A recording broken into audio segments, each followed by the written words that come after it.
Hello, everybody, and welcome to Chat from a Hat. I'm your host, Josh Brown, along with my co-host, Caleb Luther. Caleb, how are you? How are you doing?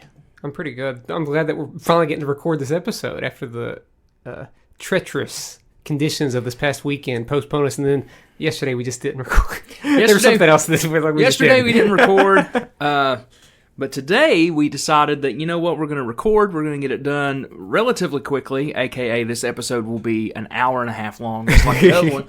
Who knows? And we're going to get it put online tonight so everybody can listen to it. So you are actually going to get this episode pretty much in real time. What's super fortunate about this is that because the episode came out on Wednesday, we get to talk about the new Teenage Mutant Ninja Turtles movie. We do. Also. So we just got out of. That's killer timing. Yep. It's almost like we planned it, but we didn't because we didn't even know that came out today. Yep.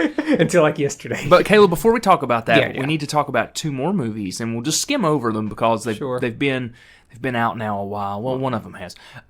We saw Oppenheimer a few weeks ago. A couple weeks ago. Didn't really talk about it. We talked about Barbie, but we didn't get to talk about it yet. We didn't get to talk about Oppenheimer because we hadn't seen it yet. We hadn't seen it yet.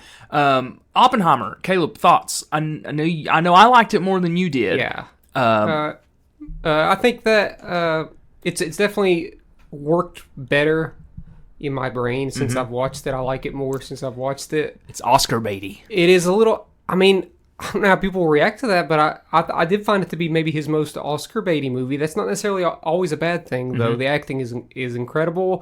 It's filmed incredibly well. There's some really tense moments. There's some really amazing scenes. I really love how the movie ends.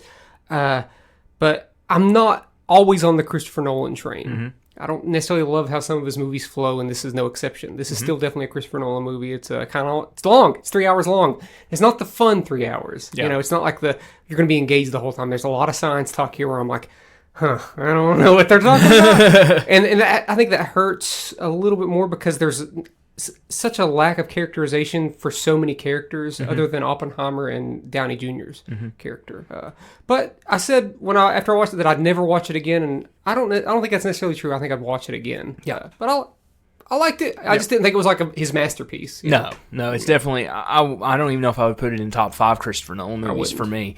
But having said that, I did thoroughly enjoy the movie and what it was trying to be. Again, that kind of historical World War II stuff is kind of, I like those kind of movies. But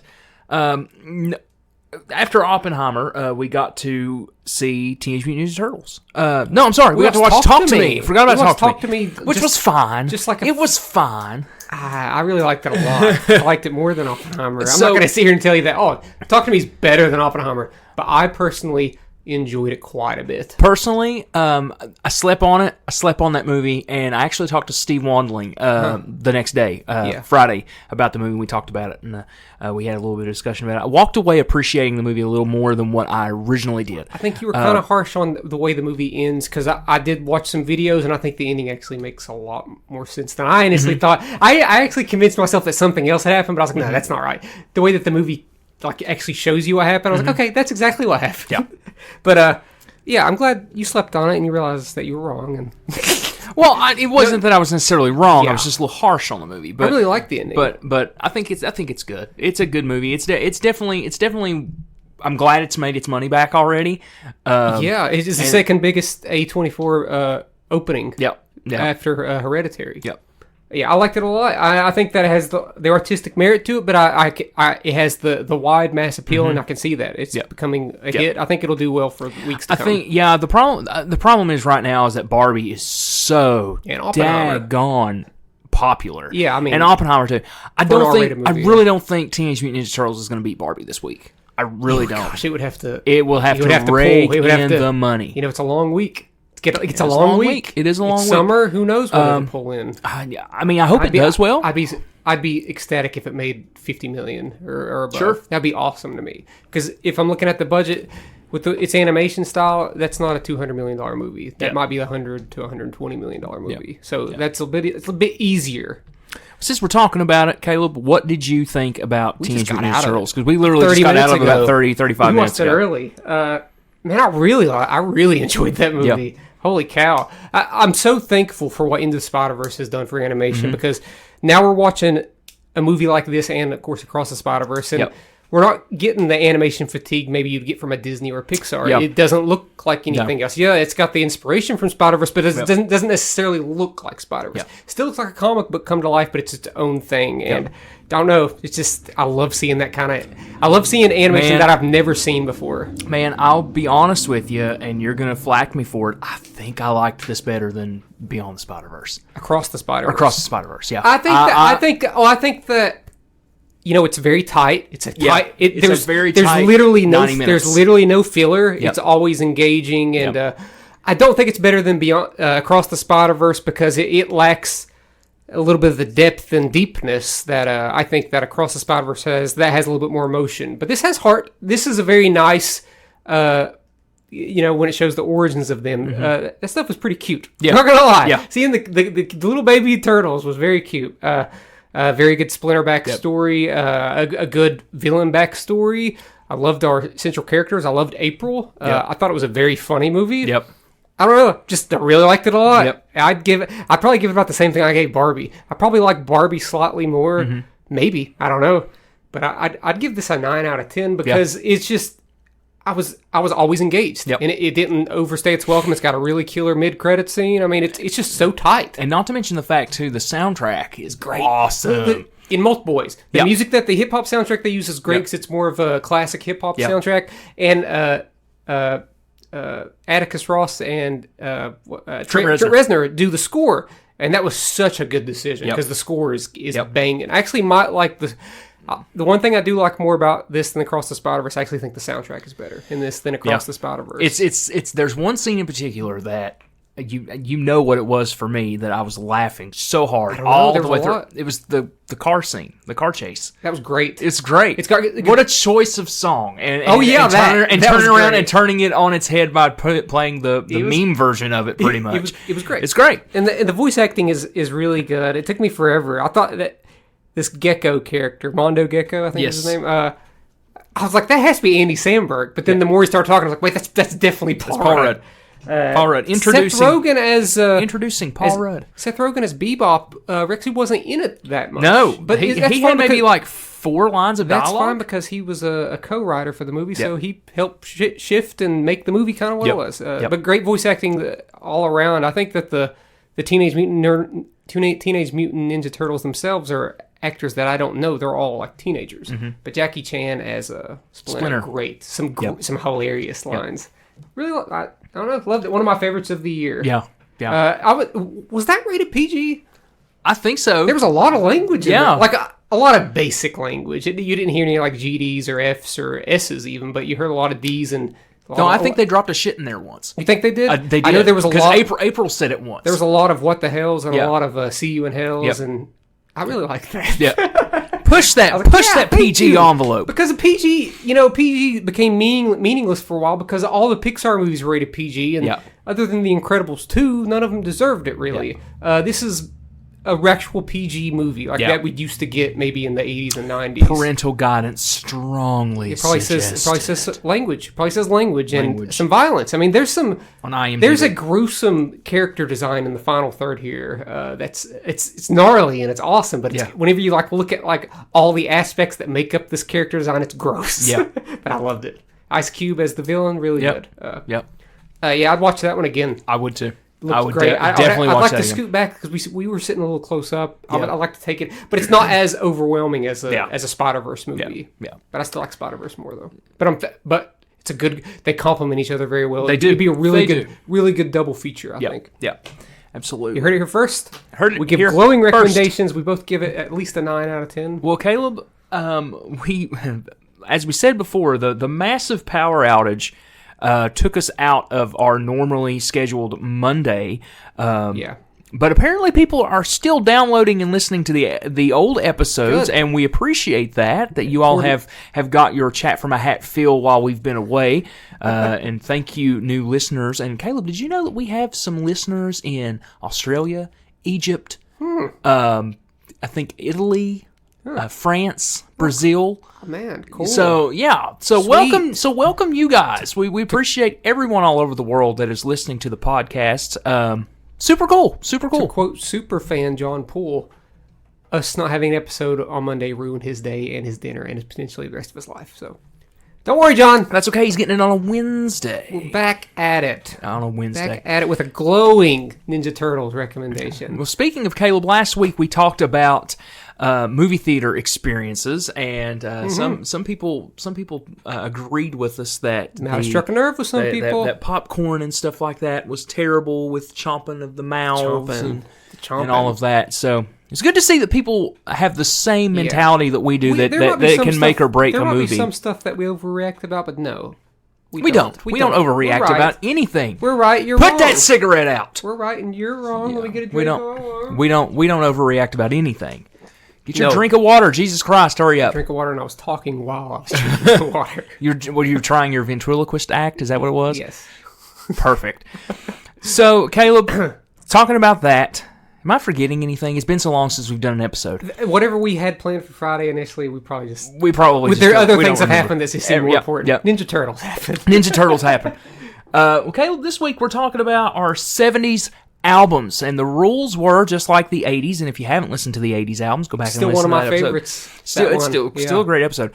The rule is that we have to have one album per year, and it cannot be repeating artists. Mm-hmm. Okay. It's a tough assignment. It's a tough assignment. You got to make sacrifices sometimes. I cheated. You did a little. Hard. You did a little. No, I cheated hard. I don't necessarily... Oh, God, really? Yeah, cheated hard. Sorry. Jeez, you're going to see nothing but Paul McCartney this whole 80s. Gosh, oh, Josh. No, 70s. My bad. 70s. For some reason, I have it labeled a 70s album on my Word document. Let me change that real quick. It is 70s. No, I had it labeled as 80s album. Oh, okay. Bad. It's okay. Okay. Caleb, do you want to go first? Yeah.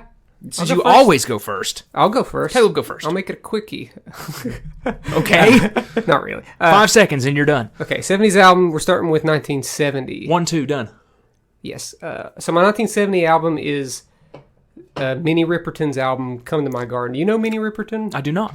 Minnie Riperton is a soul singer. She died in the late 70s at the age of 31. She is Maya Rudolph's mom. Okay. So if I'm not mistaken, Maya Rudolph played a voice in that Ninja Turtles movie. I think did. like maybe the main, let's call her the main villain. I think I think that was her, right?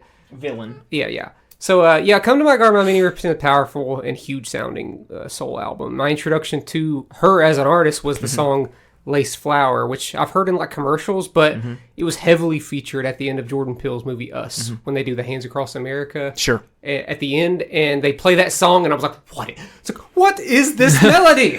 It was incredible. So I immediately fell in love with that song, and I was like, I have to download this whole album. And it's her debut album with songs mostly written by producer Charles Stepney and her husband Richard Rudolph, with songs mostly being in minor key. Which brings like maybe a sense of sorrow and darkness to it, which maybe you don't hear in that era of soul music. As I said before, Riperton unfortunately died at the age of 31, but it's a great album. Recommend it. I'd say that most everybody's probably heard that song, Lace Flower, but they just didn't know who sung it. Right. I recommend the whole album. Well, Caleb, my 1970 album is Let It Be by the Beatles, of course. Of course. The last album of the Beatles, and, honestly, for the longest time, I did not give this record the love that it should have got. I still haven't really, me. And the reason why is because it's recorded so raw. Like, it's really just 4 people sitting in a room playing the instruments, pretty much, which is fine. As you can see in the documentary. In the documentary, the Get Back documentary. The problem is, and the reason why I can't say it's my favorite Beatles record or even the best record of those last few records is because in 2003 they remastered it and remixed it and recut it and re-edited it and made a better version called Let It Be Naked, where they took like different takes and smashed them together instead of it just being one live track. Yeah. But having said that, it's got some of the most iconic Beatles songs on it. It's got Let It Be, Long and Winding Road, Get Back, For You Blue. What's the George Harrison song? Is it I Be Mine? Yes. That's a good one. That's a good song. Long Winding Road. Long and Winding Road's on that record. There's some great There's ones. some really good songs on that album. I've Got a Feeling and Two of Us. Those are, especially I've Got a Feeling is one of my favorite Beatles tracks, period. but it's done better on Let It Be Naked. I don't like Get Back at all. Let me tell you. Well, that's you. After I watched that daggone document, they play that song 120 times. I was like, guys, we get it. What you're telling us to get. We're back, okay, buddy? We are back. So we have gotten back. But it's the album that broke the Beatles up. So, I mean, they recorded Abbey Road after this album, though. Correct? Is that correct? Okay, so Abbey Road technically the last time they were together, but it came out before. Right. So okay. So to me, that's the real last Beatles album. Oh, I agree. That's the real Beatles album. Yeah. My favorite Beatles album. Okay, yeah. 71. 71, I got the Beach Boys' Surf's Up. Okay. Probably my second favorite Beach Boys album. Surf's Up. I've always gravitated more towards their progressive pop and psychedelic sound. Right. And I think Surf's Up is just full of that. Yeah. Also features a couple of my favorite songs from them, like Till I Die and Phil Flows, which I got into Phil Flows through Almost Famous. It plays a couple times. That song just makes me so sad. It plays at the end of that movie and I'm sad. So I just I associate this song with the end of Almost Famous. Brian Wilson wrote the final 3 songs on the album, which are largely regarded as the highlight of the album. Of course, it's Brian Wilson.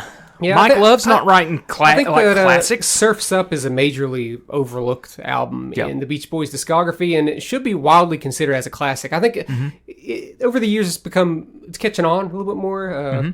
I think they got a little bit of its due. They just re-released it not too long ago, didn't they? I think they made like a big box set of possibly. I think those last 3 songs. Could be wrong. Are just Till I Die. Till I Die definitely should have been my top song on Spotify last year. I went out of my way to do that. I listened to it every day from July to late October when they say that they stopped tracking your data on Spotify. Yeah. And it still did not make my top 5 songs. And that's when I decided that Spotify is full of crap. Because I purposely listen to that song every day. Yeah. And it just didn't do it. And you know what? I enjoyed it every single time. It didn't get tiring for me. It's a short song. It's a classic. It's amazing. It didn't get tiring. Loved it. I hated myself. I did not every single time I listened to it. I loved myself more. I just revisited it the other day. Whenever I was listening to this, like, this song is so good. This is one of the best songs ever written. It's probably my favorite Beach Boys song. Either that or Don't Talk, Put Your Head on My Shoulder. Yeah, you do like that song a lot. Love that one. So what's your 71? My first cheat. Of many. And it's not Minnie Riperton, I'll tell you that much. 1971, Paul and Linda McCartney's Ram. It's widely regarded, honestly, as probably the first indie pop album. Ram's got some bangers on it. Ram does have some bangers on it, dude. Yeah. Too Many People, Smile Away. What's my song that I like so much that's the weird one? Uncle Albert. Classic. It's weird, dude. Yes. So a lot of people widely regard that as the first like real indie pop record. Sure. Just because of some of the stylistic choices that he made on the album. It's a mismatch, a hodgepodge of a lot of stuff. It's crazy how much there's ukulele on it. How much first came from Beatles artists, not necessarily the Beatles, but Beatles artists, because consider that the first indie pop on George Harrison's All Things Must Go, which I almost chose for one of these, but I didn't. There's a song on there that's like people consider it to be like maybe one of the first shoegaze dream pop songs. So yeah, I guess those Beatles guys are just kind of good. Yeah, they're just a little good, you know. Anything else you want to say about Ram? No. I really do enjoy I honestly enjoy the latter half of the album compared to the first half. That's got Smile Away and Backseat of My Car on it. It's really good. Just baby, backseat of my car. Da, da, da. See, I changed the melody to like "Baby, You Can Drive My Car," which is a Beatles song. If I'm not mistaken. It's a Beatles song. It is. Yes. See, I can do fun things, people. Sometimes on here, I'm a parody guy too. You know, not just that weird Alfred Yankovic guy. 72. We're on 72, right? 72. I have one of my favorite albums of all time. It is "Can't Buy a Thrill" by Steely Dan. It's their. I knew Steely Dan would be on here somewhere. Obviously, they have like I could literally if we didn't have the rules, I probably could have chosen Steely Dan album for nearly every year. It's okay. I'm being honest with you. You made the rules, pal. But it made it more interesting, except for the 70s apparently, which Paul McCartney has an album every year with a different band. But this is the debut album from Steely Dan. Yeah. It just so happens to be my favorite from them, and a top 10 album of mine. It has the hints of the jazz rock that they'd eventually like very much become in all their albums. But it's also a nearly flawless classic rock and pop rock album. The musicianship is just top tier. Song structures are completely unique while still having mass appeal. This still has some of their biggest hits that you still hear on the radio. Right. I mean, I'll hear like "Do It Again" on WVOW or a local radio station all the time, and it was a big hit on like Guitar Hero, if I'm not mistaken. The Guitar Hero. I got video games on the brain. That's okay. The guitar and we'll piano talk work. Those at some point. The guitar and piano work is especially fantastic, featuring some of their catchiest piano melodies and some of their most complex and very impressive guitar solos. I think as a whole, Steely Dan's 7-album run from 72 to 80 is just as good as any rock band's discography. It's like nothing but hits for 8 years, and their 72 to 80 run is them as a band. Yep. They released a lot of albums, and then they didn't release another album until 2000. So it's a great 8-year run for a band. Yeah, goes unparalleled. Led Zeppelin. This is Steely Dan we're talking about. The Beatles. Okay, no, let's not get crazy here. I'll put the Beatles are the only competition. Beatles weren't there in the 70s though, so. There's only 5 Paul McCartney bands. Yeah. What's your 72? My 72, and this one might surprise you. It's it is Honky Chateau by Elton John. Ah, what's on that? Honky Cat. I think I'm gonna kill myself. Rocket Man. I really register, but I think I'm gonna kill myself. Apparently, Jesus. Gosh, gee, Elton and Mona Lisa and Mad Hatter. My favorite. Elton John song. Yeah. Yeah, it's just a great record. Yeah, I mean, that might be my favorite too. I think that was his first #1 record in the U.S., I think. Yeah. And started that big run he had in the 70s. Mm-hmm. Yeah, I think that one, or is it Madman Across the Water? Is that one of his albums? Yes. I really like that one a lot too. Yep. Yeah. Yep. Yeah, the Elton John movie is better than Bohemian Rhapsody, folks. It Just is. Deal with it, watch it. It's better. Yeah. People needed to know that. Yeah. I don't have any Queen albums on here. but I also don't have any Elton John albums. Ooh, you don't have any Queen albums? Really? I'm more of a Queen. I don't think that Queen... Listen, I'm about to say a hot take. I don't think that one Queen album is like incredible. I think they have incredible songs, but I don't think any of their albums, maybe A Night at the Opera. But even that, I'm skipping some songs. I love Death on Two Legs. If I sat and thought about it, I could probably argue your point, but I just don't think they have a great album from beginning to end. It's okay. It's fine. I don't care. That's fine. Attack me, folks. I don't care. I gave Bohemian Rhapsody the movie a C, but the song is an A+. Innuendo's better than Bohemian Rhapsody. Said it. I don't know. It's good. It's great. Said it. But geez, I don't know. Innuendo is a better song. Moving on to 1973, and I have Intervisions by Stevie Wonder. Okay. While probably my third... See, this is where the sacrifices have to come in. Because in the 70s... Oh, I know. In this era of Stevie Wonder, it's actually my third favorite of his. But it still has the fantastic arrangements, further exploring his progressive soul stylings and general knack for writing a pop melody. There are some really innovative choices on here, only elevating the overall content of the album, especially in his highly ambitious Living for the City that's about 7 minutes long. This album also won Album of the Year at the 16th Grammys. So good for him. First of many wins for him. I don't know if it was his first or not, but it was one. You talk about sacrifices when we're talking about side note on our list here.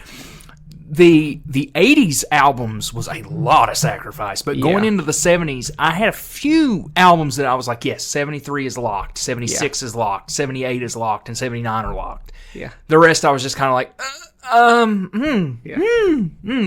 what do I put here? And I had a few albums to choose from, but I didn't feel like there was a lot of sacrifice made. Yeah. But the thing of it is, you're more of a 70s person than I am. There's only a few bands in the 70s that I'm really attached to. Yeah. 73 is Dark Side of the Moon by Pink Floyd. Oh, that.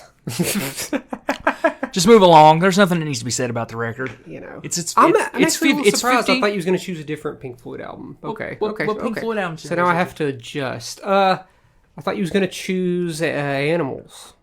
Really? Don't know. I was just looking at the 77 albums, and I just thought you maybe... I do? Okay. I do like Animals more than Dark Side of the Moon. If I'm ranking Pink Floyd's albums, Dark Side of the Moon might honestly be last. Really? Honestly. Oh. Like in the big four of albums. Uh-huh. If we're talking Dark Side, Wish You Were Here, Animals, and The Wall, Dark Side may honestly be last. My microphone is falling, folks. Oh, no. I apologize. Hot take. So I'll talk take. about Dark Side of the Moon while Talk you're about fixing. it for a second. You said it was your least favorite Pink Floyd album. That's bogus. I don't believe that. That's out of all their albums? No. Out of the big four. The big four. Okay. Yeah. No, if we're talking like, it's still in the top 5 of records. Don't get me wrong. Okay. I just feel that a lot of... there's not a lot of it's cohesive, but it still feels like a hodgepodge of a lot of stuff. Yeah. And I think so, too. It's part of the whole mystique around the record when the concepts are better in the later records. Okay. But this was kind of the first record they tried to make a concept of life and death and living a whole thing. And not to mention the fact that Roger has kind of soured the album for me right now, doing his whole re-recording that is trash. Which you can listen to. Oh, this dude had the audacity. Roger Waters had the audacity to say, well, everyone needs to listen to the whole record before they have an opinion on it. Bitch, if I didn't want to listen to Money and that really crappy Money that you put out, why would I want to listen to 9 other tracks? I just don't know why you redo it at all. Exactly. It's dumb. Yeah, I don't understand it. He says that it is more reflective of what the album was supposed to be. And I'm sitting there going, yeah, okay, yeah. So it's going to be a drony mess of you just sitting there talking through the whole entire thing, because that's all you do in Money. Because you can't sing David Gilmour's parts. Classic Raj, am I right? Roger Waters is souring himself on me very, very quickly by doing garbage such as that. Yeah. 74. 1974, I got Red by King Crimson. Okay. On Red, King Crimson continue to kind of recreate themselves, but this time with a much heavier sound. It's considered one of the most influential prog rock albums of all time. But here they also delve into a lot of the prog metal, while maintaining their artistically ambitious side, with the shortest song being 6 minutes and 3 seconds long. The album only contains 5 songs. It's like 40 minutes long. There's nothing wrong with that. Yeah, I mean, there's a lot of interesting stuff. That's two sides of an LP. They even begin the album with a 6 minute and 20 second instrumental that really shows off their new heavy style. Red is considered one of the best prog albums of all time, and did I already say that? Already considered one of the heaviest. Actually, in the magazine, Q Magazine, considered one of the 50 heaviest albums of all time. It's not my favorite King Crimson album. That's in the 60s, their first album, but this is probably my second favorite King Crimson album. This is probably the heaviest that they got, at least when it comes to like being a semi commercial hit. King Crimson's not a commercial hit ever. Sure. But this is one of their more popular albums. Yeah, but they're very well respected though. When in the prog community, they're one of the most influential bands. But probably if you ask prog artists, they'll put them up there just with Rush and bands like that. So, what's your 74? 74 for me is Kiss's debut record. Recorded through what they call studio time. I think that's what they call it, studio time. But it was the way that it was recorded is that they wanted to make a record and they had to do their best to get studio time, so they made a demo tape. The demo tape didn't do very well, so they fired everybody in the band and made a new record, and that's what turned into the debut album of Kiss.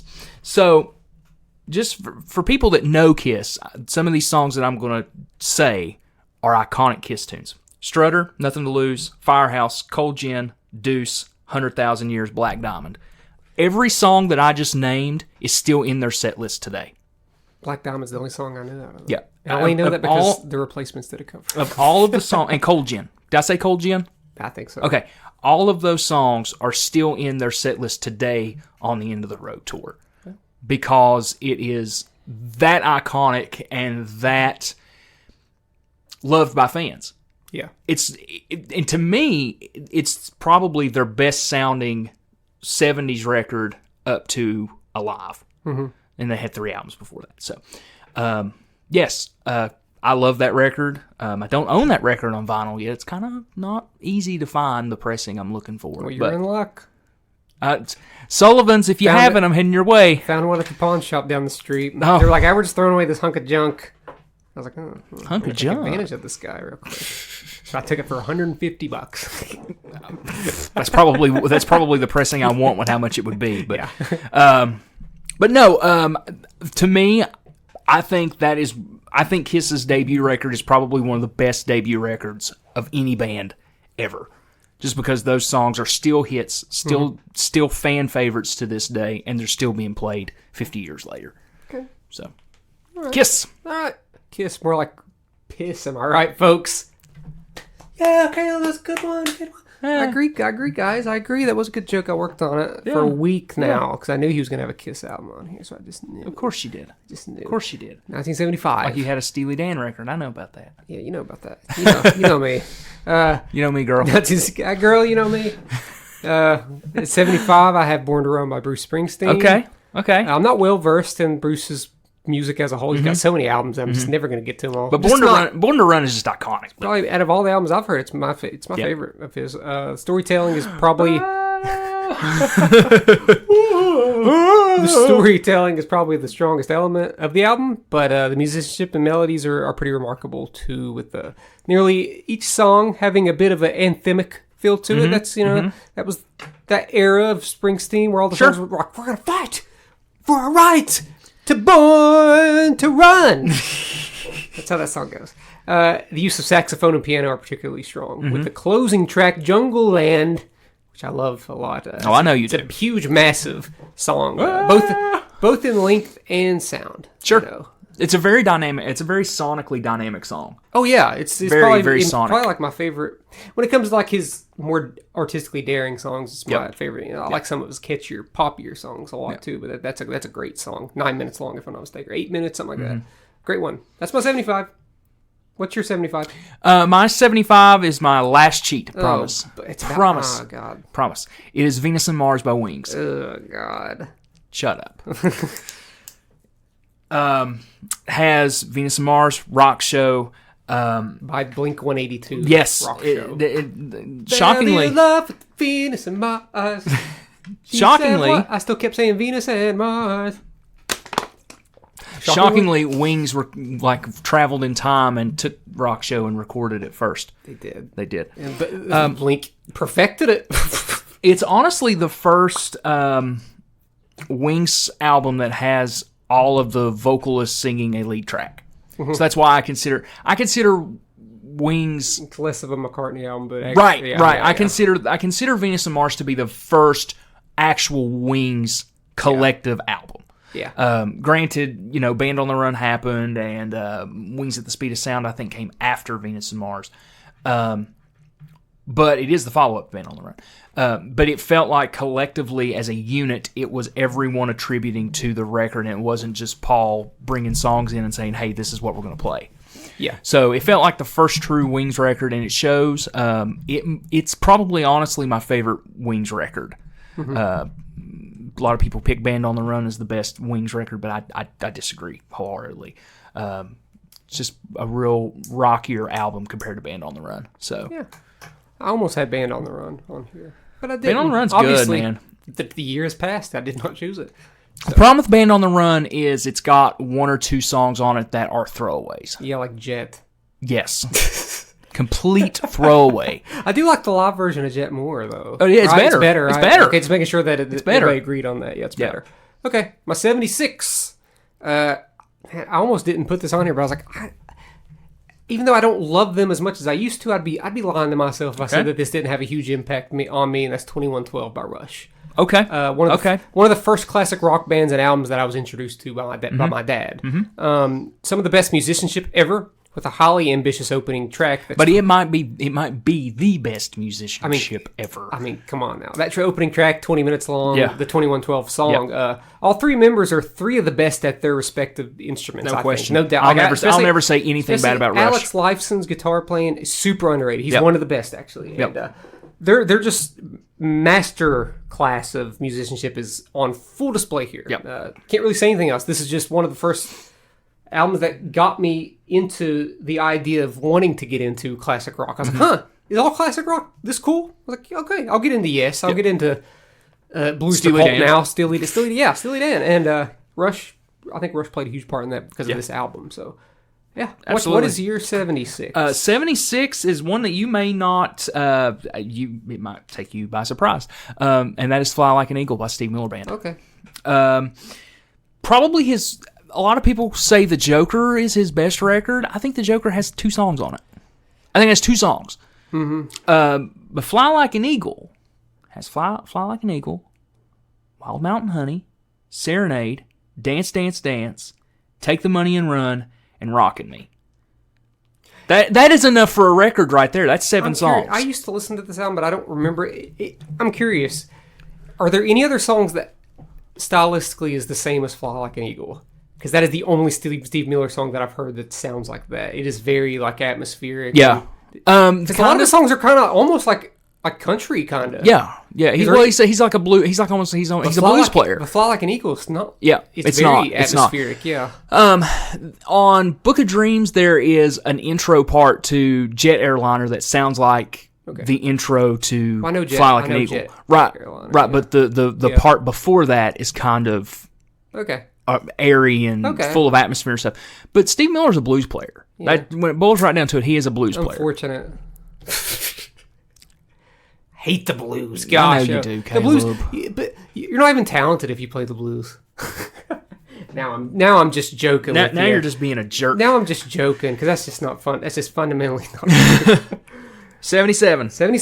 I guess we don't have the same album here. I thought we were gonna. I have The Stranger by Billy Joel. I have The Stranger by Billy Joel. Oh, you jerk!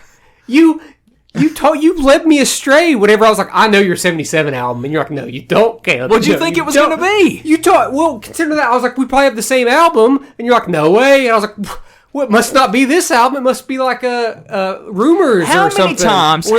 How many times on this podcast have I said that The Stranger is a perfect record? It has no skips. When you told me that trash last week. When I was like, dude, I got to keep you on your toes. I was like, dude, I know we got the same 77 album. I was like, nope. I was like, what could it be? Is it Animals? Is it Rumors? Is it the Talking Heads? I don't know. Here's the thing, though. You named 2 really good records. I know. You named 2 really, really, really good records. You know, but like if I would have put Animals on there, I would not have had a 73 record because I would have put Band on the Run, and I couldn't have Band on the Run because I put Venus and Mars. So do you think The Stranger is better than all those albums? Yes.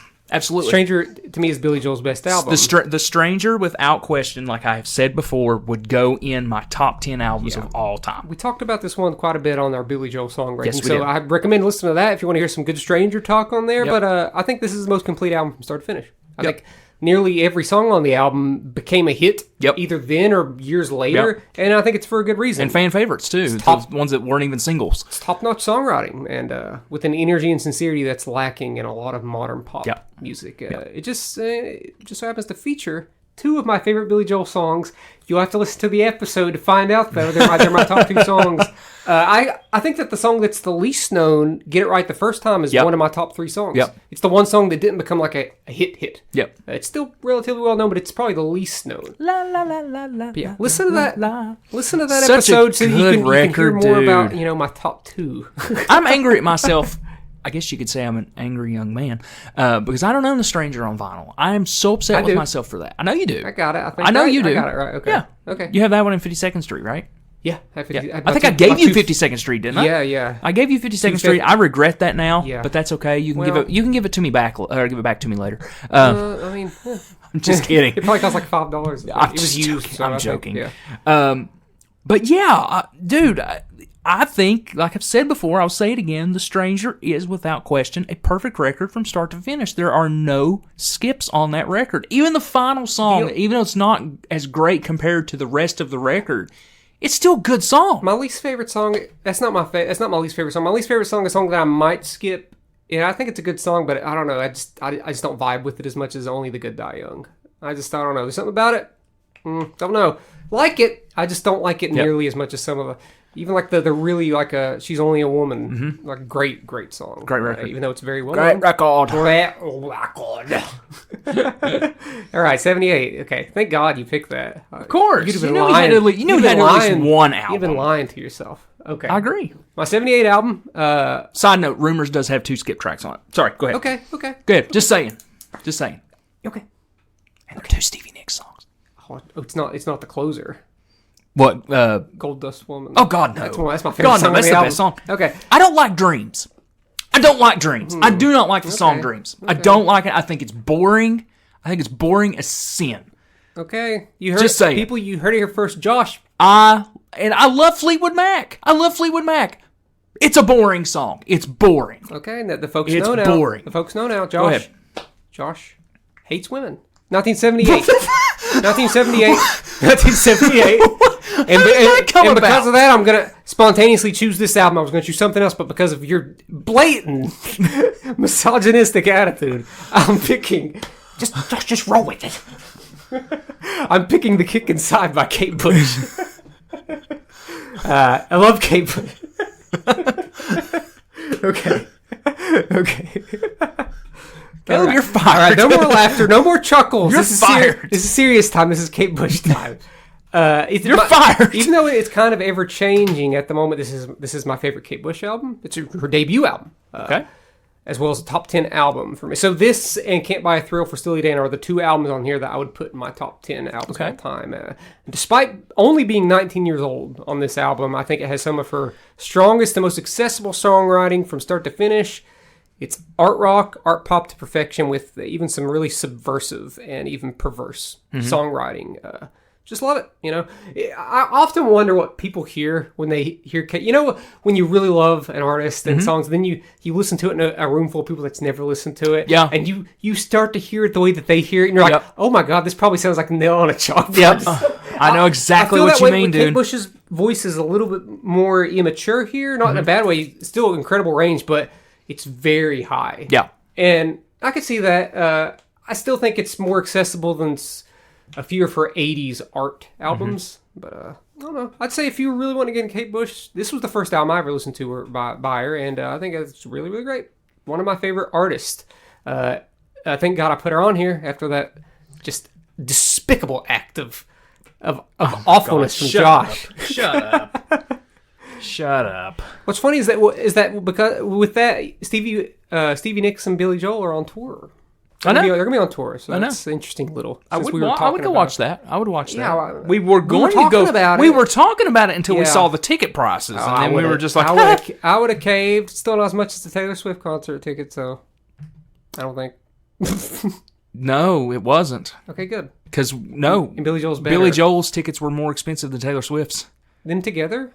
Yeah. Even after even in like Ticketmaster when are you sure we paid less for Taylor Swift than we would have paid. But a lot of people didn't get there first. Like, I'm sorry. A lot of people had to pay. I'm sorry. Think people were paying $500 for far seats for Billy Joel? I'm sorry that Nancy was in a queue for 7 hours and she fought and scratched and clawed for you all. and got tickets. I'm glad you all got it. I'm glad you got the tickets the way they were. I will not apologize. I'm glad you got them for what they were actually supposed to cost. I know. That's what I'm saying. I'm just saying no one's paying $500 for where you all were sitting for Taylor Swift for Billy Joel. For Billy Joel and Stevie. So that's all I'm saying.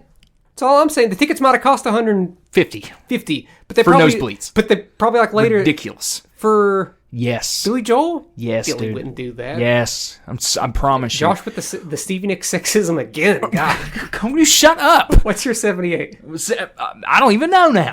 got him riled up. Well, speaking of debut records, I'm taking the debut record of The Police. Okay. Don't ask me how to pronounce it. Yeah, because this was back Outlandos d'Amore, I guess. D'Amore, I don't know how the hell you say it. Anyway, a lot of classic Police songs. Next to You, So Lonely, Roxanne, Can't Stand Losing You, Truth Hits Everybody. I mean, that right there, when you think The Police, you think those 4 songs.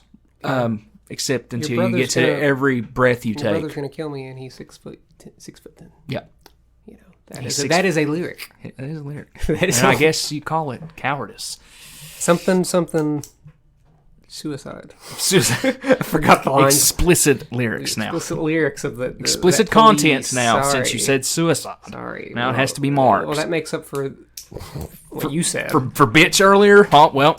You didn't say. Did you? Yeah, I did. Did you say that about? I said about Roger Waters. About that's okay. Him bitching that's about fine. it. That's 3 now. That's fine. Okay. 3 bitches. You can do that. 4. He is that. So. 79. That wasn't a quote. I just said that. Okay, I know. Yeah, 79.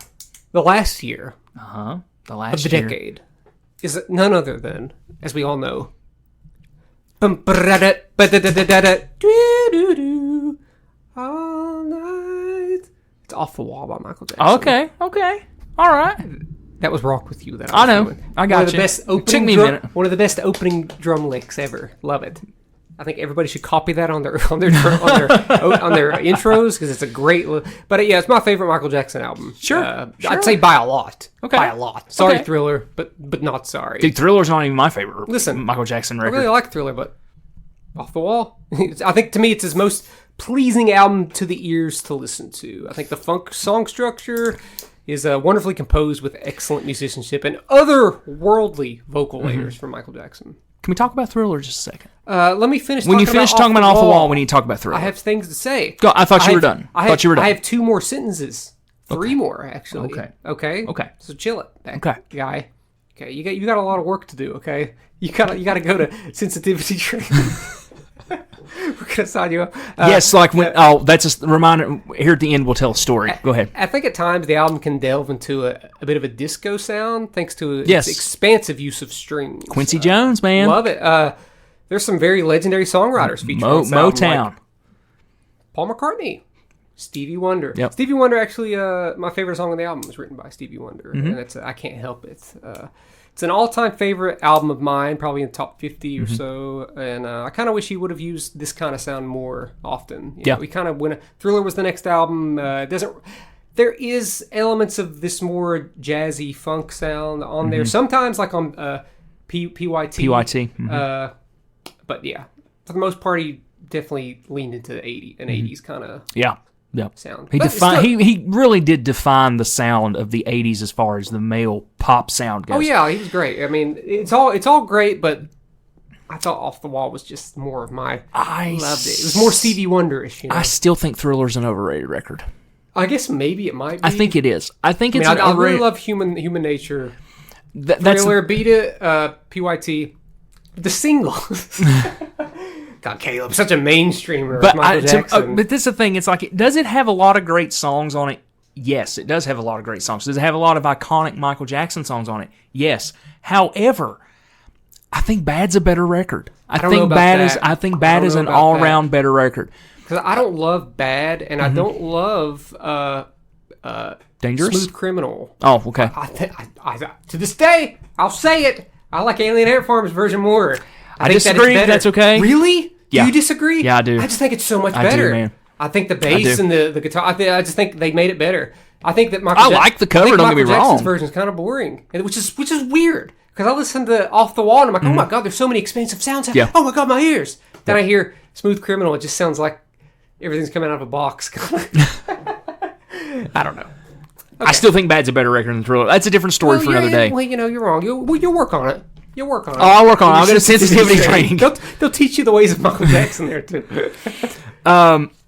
What's your 79? What do you think my 79 record is? Dude, I don't know. I'm trying to think of what albums came out in 79. Was there a Talking Heads album in 79? Nope. Oh, if you thought long and hard about it, you'd know. 79? 79. I'm looking around the room to see if there's going to be any hints. Ghost? Yes. Was it a Ghost? A Taylor Swift album? Dude, I don't know. I'm just drawing a blank for some reason. Hold on, wait. I don't know. What? I thought I had it, but I don't know. I was trying to like read your lips there for a second. I thought I had it, but I don't. Fleetwood Mac. Tusk. No, Tusk. Come on, dude. Tusk. You know that. Is the chain on Tusk? No. What's the chain on? Rumors. Oh, okay. Rumors. Yeah, Tusk is a great song. Tusk is the follow-up to Rumors. Did not sell as well as Rumors, as we all know. It's a double album. Lindsey Buckingham really started to dive into a lot of experimental things. Was playing songs back through an amplifier and was recording the amplifier to record the song. Does that make sense to you? Yeah. It doesn't to me. Why would you do that? Yeah. But I respect it for what it was trying to be, and there are some really good Stevie Nicks songs on that album. Josh redeeming himself. No, I'm serious. I think Stevie's songs on that album are better than Lindsey's, and I think Christine's songs are even better than Stevie's on that album. Okay. I'll always say Christine McVie's my favorite Fleetwood Mac member. Rest in peace. But yeah, so I think again. she's the unsung You know what? hero I'll say it again. in I that mentioned album. this in an earlier episode, but Daisy Jones and the Six. You should probably watch it because it's very much like modeled after Fleetwood Mac. It doesn't follow the career path of Fleetwood Mac necessarily, but that late '70s Fleetwood Mac and maybe some of their band drama, it's definitely like inspired by that. It has like a Stevie Nicks kind of character. It has a Lindsey Buckingham kind of character. It has a woman keyboard player, vocalist. Very much like it. I think you'd like it more than I did, probably, if I'm being honest with you. Nice. That's our album. I would say, Caleb, what other albums, but this is something we'll revisit as well. Steely Dan all the way. Maybe on Nothing but Steely Dan. maybe on the next episode we won't have as much restriction because we've already kind of done that, or maybe we'll have even stricter restrictions. You gotta have restrictions. I don't want to revisit it. Yeah, I've done it. I don't want to do it again. We'll do the 90s, the 2000s and 2010s. 2000s. I don't think we put 2000s. We put 2000s emo. We'll have to bring someone in on that because you are not well versed in the ways of 2000 emo. Nope. Unless you want to jam it all in 1 week. I'll get it all in there. But we have 2010. Why does it have to be 20? Why can't it be? Why don't we just put 2000s albums? It doesn't have to be 2000s emo. Just be 2000s albums. 2000s emo is such. It's a topic. But it's a topic I don't know anything about. Well, 2000s. We'll bring in someone. Bring in a couple people maybe. Well, so that one didn't we'll necessarily. get you and Nancy. And Erica and Chelsea and me. I'll just moderate the damn thing. Yeah, exactly. Nancy, what's your choice? You don't got to talk. Perfect. Caleb, that's the episode. What is our topic for next week? Since technically it's your draw because I drew 70s albums. Okay. Shake, shake, shake, shake, Shenora. shake, shake. Shake your body, right? That's a great 70s song. Is that from the 70s? I don't know. Dude, I don't have a clue. We've got. Is this the 30th episode? This will be the 30th episode. Wow, 30th episode. 30th. It better be a good one. 30 out of 32 weeks, I think. We're going unique. Okay. On the 30th episode, something that we haven't really done, and that is BuzzFeed personality quizzes. Oh, God. So there's no prep for that. Nancy's going to have to prep for that one. Yeah. To come up to find the quizzes. Caleb, here's the thing. Maybe some Barbie personality quizzes. Here's the thing. We're going to learn some things about each other and learn some things about ourselves, I think. It's going to be a lot different than some of our recent episodes, but that's a good thing. That's a good thing. We want to do something different and cool on our 30th, you know, our 30th birthday. 30th birthday. 30th anniversary. 30th episode birthday. Yeah. That's what it is. It's like people that count their 30th week of being together. Yes. Yeah. Yes. It's our 30-week anniversary. 30th. No, we've went more than 30 hours on the show already. Because those some of them episodes fast food tier and that last Hey, man, look. Hey, people liked them. People liked it. People like us. They have messaged me personally and said, Caleb, sorry for having doubt in you. We thought you was going to suck, but this is great. Well, it's good to know. I may be paraphrasing that, and they didn't say that necessarily. It's good to know that they're telling you that. They're not telling me that. I do have people message me sometimes like, I did really enjoy this. The people at my former workplace did actually say that they listened to the podcast and they enjoyed it, which, hello, everybody that are still there. Sorry that you're still there. Speaking of, real fast, I said I was going to tell a story. I'm going to tell a story real quick. Nice little anecdote. Okay. I was told that because I said something in a unit meeting that was off the cuff, and by off the cuff, it was pretty much me taking up for our unit, that I was going to have to go back to customer service training at work. Now, granted, what I said was in a meeting about administration and workers, but I have to go to customer service training. I never went because I don't need customer service training, number one. But I just thought that was a fun little anecdote about how crazy and how broken certain places of employment are. Yeah, let me guess what you said. Go ahead. Another sexist remark. Like earlier. No, it wasn't. Well, I guess none of that matters now, does it? It doesn't. It doesn't. Because I don't work there anymore. And you know what? Oh, that's a shame. It is such a shame. It's a shame. It's such a really shame. But it is, though. No, it's not. Yes, it is, Joe. No, it's not. I have enjoyed the last 4 days of work that I have there the last year. So, yeah. Fun. Josh in the is sun. Now a street caricature artist. I am. Sometimes very offensive. Listen, caricatures. It's apparently very sexist art, apparently, according to Caleb. That's what he does. He should be at a place like Myrtle Beach, not Logan, West Virginia. There's just not a lot of traffic. You know what they should do? They should just put me in a little booth outside of Dick's. You come into Dick's, you get your little hat, and you know they write the really offensive thing. And then while you're sitting there stuffing your face at Dick's, I make a little caricature of you. and then I give you a little caricature, you leave dicks, and then it's this whole big experience. Yeah. My name is Jack there, by the way. Classic Josh, the caricature artist. Where can people find us? They can find us by typing in Chat From a Hat on Facebook, Instagram, Twitter. It's not called Twitter, it's called X. I'm thinking about deleting that app. Dude, listen. Okay. Call it, but we're also on TikTok. Side note. Yeah. How dumb. It's awful. It looks dumb. It looks so bad. Whenever I pull up my apps, like, that is such a bad design. It's terrible. It's stupid. I have a strong disdain for Elon Musk. Yeah. I mean, look at... We forgot to mention this earlier. We were going to talk about this, but we didn't. Okay. Because, we talked about Jason Aldean last week, but Tyler Childers, the two big country artists, two big artists that people are talking about, mostly because of their music videos, is Jason Aldean and Tyler Childers. Yes. The big difference between the two, if I'm going to remove any social or political... any bias. Anything like any that. Bias. The big difference is that Tyler Childers, this has been a song he's been workshopping since 2016. There's video footage of him singing this at a intimate show.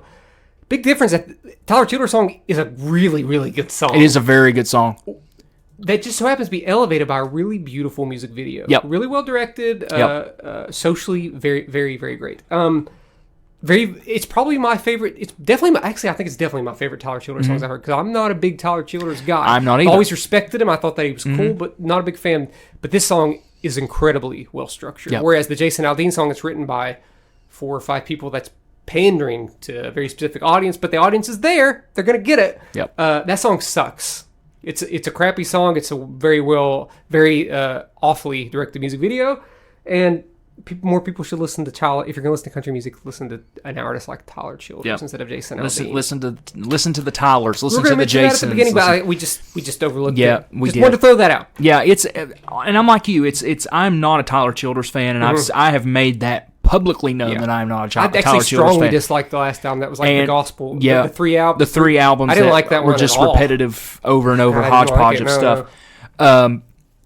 I really enjoyed that song. It's a great song. And I listened to the song before I watched the video. It's just a really good song. And it's just a really good song. Elevated. And then when I watched the video, I was just like, I didn't need to watch that at 8 o'clock in the morning. That's a rough one. But yes, very, very well, beautifully structured, beautifully melodic, beautifully lyrical song. And again, like you said, it's important in the country music world to have a video like that. Maybe that'll get airtime. Yeah. And I think it will. Yeah. I think it will. But yeah, if they want to find, I've already said where they can find us on the socials. On X. X. God, I hate that it's still Twitter. I hate that we're on there. We might leave, folks. We might leave. We might probably leave. not. But if you want to email us, you can email us at chatfromhatcast, right? Yes. chatfromhatcast@gmail.com. Absolutely.